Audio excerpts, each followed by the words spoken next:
everyone. Today we will discuss about the cyclotron. What is the principle of the cyclotron and what is the working function of the cyclotrons? So today let's we discuss about the cyclotrons. The work, what is the main work of the cyclotron? What is the function of the cyclotrons? To accelerate the positive charge particle. To accelerate the positive charge particle like protons, neutrons and alpha particles to accelerate at a high velocity. बेटा हम क्या करेंगे, accelerate करेंगे change in velocity of any positive charge particles and last time to be exit and used this in target in nuclear reactions. So what main work is to accelerate the charge particle to accelerate the charge particles by the cyclotrons, to accelerate the charge particle by cyclotron and use these accelerated charge particles in target of nuclear reactions like that and nuclear fissions. Okay, so main work principle is that to accelerate the charge particles by cyclotron. And the principle, now we discuss about the principle. There is a oscillators. There are two metallic Ds because there are shape of English D, D1 and D2 are the metallic hollow shape. Metallic hollow Ds are connected both ends by a oscillator. Oscillator will provide the electric field, and there are a magnetic field. N pole and S pole is there. So there are both field active. Magnetic field by magnet force, magnet pole के through यहाँ पर जो हो रहा है आपका N और S के थ्रू आपका मैग्नेटिक फील्ड बन रहा है गाइस, और जो ऑस्किलेटर है इसके थ्रू आपको क्या बनेगा यहाँ पर इलेक्ट्रिक फील्ड. तो अपने को चार्ज पार्टिकल जो हैं, जो हैवी चार्ज पार्टिकल हैं, हैवी चार्ज पार्टिकल कौन कौन से हो सकते हैं गाइस? प्रोटॉन हो सकता है, न्यूट्रॉन हो सकता है और अल्फा पार्टिकल्स.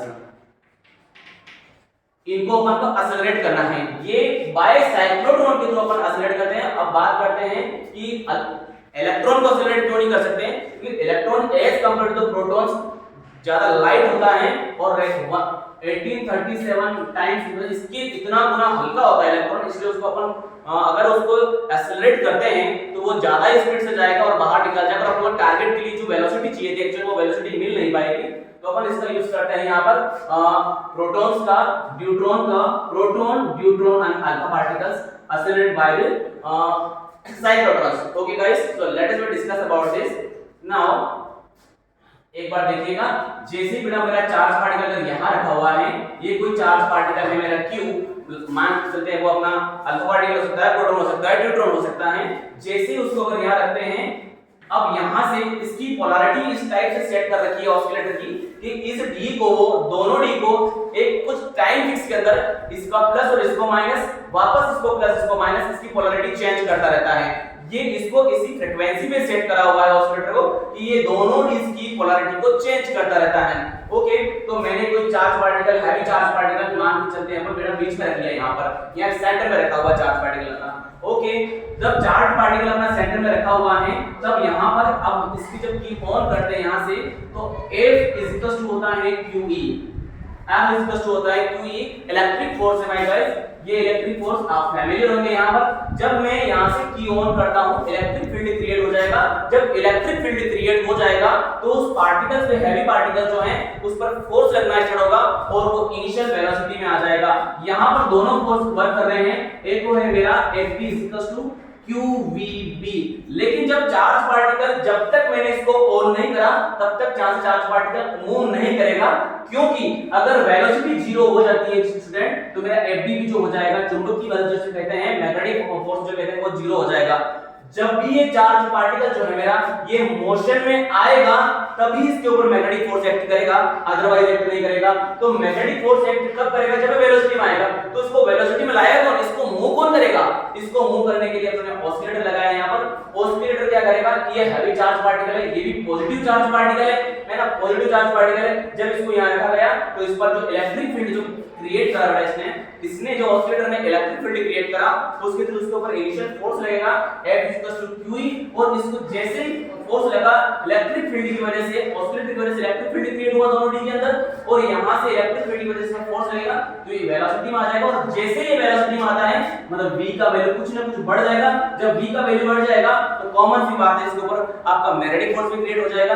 अब जब मैग्नेटिक फोर्स क्रिएट होगा तब ये इस तरह से मूवमेंट करेगा इस डायरेक्शन में. इसने हाफ रिवॉल्यूशन कंप्लीट कर लेना यहाँ पर। अब ये हाफ रिवॉल्यूशन क्यों कंप्लीट करा, अपने इस रूल्स के अकॉर्डिंग बात करते हैं। अगर मैंने मेरा राइट हैंड किया, मेरी पाम जो शो कर रही है वो मैग्नेटिक फील्ड की डायरेक्शन को शो कर रही है, मेरी जो फिंगर्स हैं वो चार्ज की वेलोसिटी को शो कर रही है, लेकिन इस पर फोर्स मेरा थंब शो कर रहा है अप डायरेक्शन में। इस वजह से गाइस ये सर्कुलर मोशन में आएगा। तो इसने उसको मूव करा है, इसने उसको मूव करा है, तो क्या हो जाएगा, इलेक्ट्रिक फील्ड जो है मेरा, इलेक्ट्रिक फील्ड क्या कर रहा है आपका, इलेक्ट्रिक फील्ड चार्ज को मूव कर रहा है, move charge, provide velocity, provide velocity to charge. इसने इलेक्ट्रिक फील्ड में इसको मूव करवाया, इसको इनिशियल वेलोसिटी। जैसे ही चार्ज मेरा मूव करता है, इस पर अपना मैग्नेटिक फोर्स क्रिएट होना स्टार्ट हो जाएगा, और मैग्नेटिक फोर्स की जो वेलोसिटी आ चुकी है, जब वेलोसिटी आ गई है तो मैग्नेटिक फोर्स क्रिएट हो जाएगा, और मैग्नेटिक फोर्स इसको क्या करेगा, रिवॉल्यूट करेगा। और जब रिवॉल्यूट करेगा, और आपको मैंने बताया है गाइस कि ये जो ऑसिलेटर है इसको इस टाइप से सेट कर रखा है, इस फ्रीक्वेंसी सेट कर रहा है, एक फिक्स टाइम पीरियड के अंदर अपनी पोलैरिटी को चेंज करेगा, ये वापस प्लस हो जाएगा, ये माइनस हो जाएगा।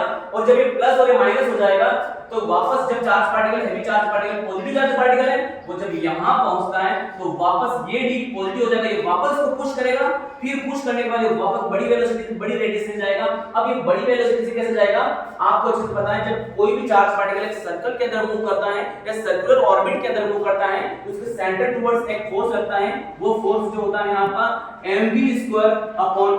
यहां पर माय गाइस m जो है वो मास ऑफ चार्ज पार्टिकल है, v उसका वेलोसिटी है, r वो रेडियस है। तो वो जो फोर्स, जो आपका मैग्नेटिक फोर्स लगा, उसको आपका सेंट्रीफ्यूगल जो फोर्स होगा वो टुवर्ड द सेंटर है, वो उसको बैलेंस करेगा माय गाइस। तो देखिएगा जो Fb है वो आएगा आपका QVB, और इसी को बैलेंस कर रहा है आपका सेंट्रीफ्यूगल फोर्स mv²/r। यहां से अगर अपन बात करते हैं, v से v कैंसिल हो जाएगा, एक v बचा हुआ है, QV = mv/r। यहां से अगर वेलोसिटी निकालते हैं माय गाइस तो वो हो जाएगा qBr/m।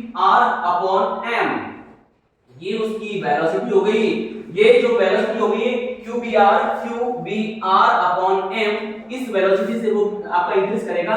जब जब भी रेडियस बढ़ेगी तब तब भी आपका वेलोसिटी बढ़ेगा, मतलब वेलोसिटी और रेडियस एक दूसरे के प्रोपोर्शनल इंक्रीज होंगे। यहां से पता चलता है कि जब पार्टिकल यहां से यहां पहुंचता है उतने ही टाइम में जितने टाइम में वो यहां पहुंचेगा, वापस इसकी पोलैरिटी चेंज हो जाती है।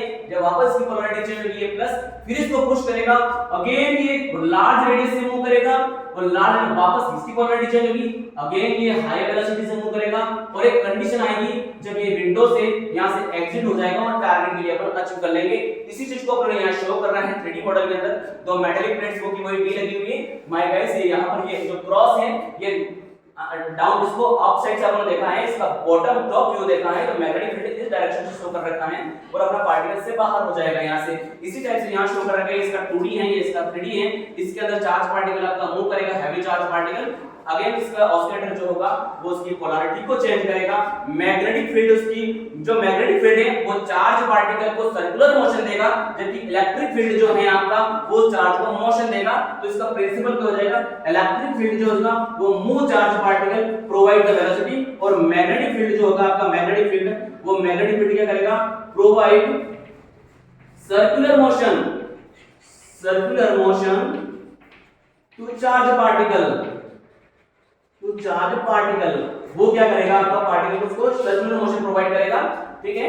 तो principle is that electric field will provide the initial velocity to the charge particle, heavy charge particle, and magnetic field will provide the circular motion to the charge particle. Now we calculate the time period and velocity. देखिए guys, यहां से अगर हम बात करते हैं कि जब भी वेलोसिटी आपकी रेडियस बढ़ेगी, जब भी रेडियस बढ़ेगा इसका, तब आपकी वेलोसिटी बढ़ेगी, और जब भी वेलोसिटी बढ़ेगी तब इसका आपका रेडियस बढ़ेगा। इसी रिलेशन को अपन इस तरह से लिख सकते हैं, r हो जाएगा v * m/qb। यहां से भी अपन देख सकते हैं कि जब भी वेलोसिटी बढ़ेगी तब आपका रेडियस भी इंक्रीज होगा। ओके, अब यहां से अपन टाइम पीरियड की बात करते हैं, इसके टाइम पीरियड क्या होने वाला है। Okay my guys, so let's discuss about the time period. Okay, जब इसका टाइम पीरियड की बात करेंगे तो इसका टाइम पीरियड क्या होने वाला है। देखिए टाइम इज इक्वल टू होता है guys distance upon time, distance upon speed. आप लोग अच्छे से पता है कि स्पीड यहां पर v है, डिस्टेंस जब ये चार्ज पार्टिकल एक सर्कल के अंदर मूव कर रहा है, सर्कुलर मूव कर रहा है, तो सर्कल का डिस्टेंस क्या हो जाएगा, उसका पेरीमीटर। ओके, तो टाइम पीरियड की बात करते हैं, मेरा टाइम पीरियड ओके, तो टाइम पीरियड की बात करें, डिस्टेंस, ये सर्कुलर मोशन को मूव कर रहा है तो ये हो जाएगा सर्कल, और सर्कल का क्या हो जाएगा, सरकमटेंस, वो हो जाएगा 2 पाई r, ये मेरा r रेडियस है यहाँ पर, और स्पीड जो गाइस दी गई है v, तो v स्पीड से मूव कर रहा है। अगर इसको और फर्दर सॉल्व करते हैं यहाँ पर, तो t v की वैल्यू क्या आ रही है, v की वैल्यू गाइस 2 पाई r, v की वैल्यू आ रही है q b r upon m, यहाँ आएगा q b r upon m, r से r मेरा कैंसिल हो जाएगा, तो t की वैल्यू कितनी आ जाएगी, t की वैल्यू हो जाएगी 2 पाई m अपॉन qb। यहां से कितनी अच्छी बात निकल कर आती है, ये टाइम पीरियड, आप इसको सोच सकते हैं कि ये टाइम पीरियड न तो रेडियस पे डिपेंड कर रहा है, उस चार्ज पार्टिकल की बार-बार रेडियस चेंज हो रही है उस पे भी डिपेंड नहीं कर रहा है, और उसकी वेलोसिटी पे भी डिपेंड नहीं कर रहा है, क्योंकि जब चार्ज पार्टिकल मूव करेगा तो उसके रेडियस भी इंक्रीज होती है और हैवी वेलोसिटी से इंक्रीज होता है, क्योंकि वो बार-बार d के पास जाता है और d की पोलैरिटी चेंज होती है, तो ज्यादा स्पीड से पुश करेगा उसको, इस तरह से चार्ज पार्टिकल बार-बार अपनी स्पीड को इंक्रीज करेगा विद रेडियस, और टारगेट को अचीव करने के लिए अपन एक विंडो जो लगाई गई है यहाँ पर गाइस, इस विंडो से अपन अचीव कर लेंगे उस टारगेट को। तो जो टाइम पीरियड हो रहा है उस चार्ज पार्टिकल का, वो टाइम पीरियड न तो उसके रेडियस पे डिपेंड कर रहा है और न ही उस पे वेलोसिटी पे डिपेंड कर रहा है। दैट मींस अपन ये समझ सकते हैं इससे, क्योंकि जब भी चार्ज पार्टिकल अब एवरी डिरेक्शन अगर जाएगा उसकी रेडियस इंक्रीज होगी तो उसकी स्पीड भी इंक्रीज होगी, लेकिन टाइम कभी इंक्रीज नहीं होगा, टाइम में वेरिएशन नहीं आएगा, टाइम कांस्टेंट रहेगा, जितना भी हाफ रिवॉल्यूशन होगा उसमें वही टाइम लगेगा, जितनी हैवी स्पीड से और लार्ज रेडियस से आया सेम टाइम से वो इंक्रीज होगा। अगर टाइम पीरियड निकल जाता है तो टाइम पीरियड के अकॉर्डिंग इसकी फ्रीक्वेंसी कैलकुलेट कर सकते हैं, काइनेटिक एनर्जी कैलकुलेट कर सकते हैं। तो अपन बात करते हैं इसका फ्रीक्वेंसी क्या हो जाएगा, फ्रीक्वेंसी की बात करते हैं, फ्रीक्वेंसी की बात करते हैं, तो फ्रीक्वेंसी होता है 1 upon time revolution time period, यहां पर वैल्यू रख दीजिएगा 1 अपॉन t का वैल्यू आ रहा है 2 पाई m अपॉन qb, तो वैल्यू हो जाएगा f की वैल्यू हो जाएगा qb अपॉन 2 पाई m, ये उसका फ्रीक्वेंसी हो जाएगा। एंगुलर फ्रीक्वेंसी की अगर बात करते हैं गाइस, एंगुलर फ्रीक्वेंसी जो होगा उसका देखते हैं, omega is equal to 2 pi f, ये इसका एंगुलर फ्रीक्वेंसी होता है। जब कोई भी ऑब्जेक्ट होता है अगर वो सर्कुलर मोशन में आता है, यहाँ f की वैल्यू अगर रख देते हैं तो ओमेगा इज इक्वल टू 2 पाई, तो यहाँ हो जाएगा अपना क्या आया है f की वैल्यू qb अपॉन 2 पाई m, qb अपॉन 2 पाई m, 2 पाई से 2 पाई कैंसिल हो जाएगा, एंगुलर फ्रीक्वेंसी आ जाएगी qb अपॉन m, ये इसकी एंगुलर फ्रीक्वेंसी हो गई गाइस मेरी। ओके, अब इसकी बात करते हैं काइनेटिक एनर्जी की, तो काइनेटिक एनर्जी कितनी इंक्रीज होने वाली है, अगर क्योंकि चार्ज पार्टिकल वेलोसिटी मिल रही है उसको, स्पीड मिल रही है, जब वो वेलोसिटी में होगा तो कॉमन सी बात है कि उसकी काइनेटिक एनर्जी की, देखते हैं उसकी काइनेटिक एनर्जी कितनी इंक्रीज होने वाली है। देखिएगा गाइस, हमने दो तरह से बात करी है, आपका इलेक्ट्रिक फोर्स है उसको इलेक्ट्रिक फील्ड है उसको इलेक्ट्रिक फोर्स लगाया, तब चार्ज मूवमेंट में आया था, जब चार्ज मूव में आया, मूवमेंट हुआ, तभी उस पर आपका मैग्नेटिक फोर्स लगने लगा, क्योंकि वेलोसिटी मिल चुकी है यहाँ पर, और जब उसी मैग्नेटिक फोर्स को कौन बैलेंस कर रहा है, सेंट्रीपिटल जो फोर्स है वो बैलेंस कर रहा है, दैट मींस अपन इन दोनों को इक्वल करा तो यहाँ से वेलोसिटी निकल गया, और जब वेलोसिटी अपन निकल गया है तो इसी रिलेशन से उसका रेडियस फाइंड आउट हो गया, और रेडियस फाइंड आउट हो गया तो हमने टाइम पीरियड कैलकुलेट करा।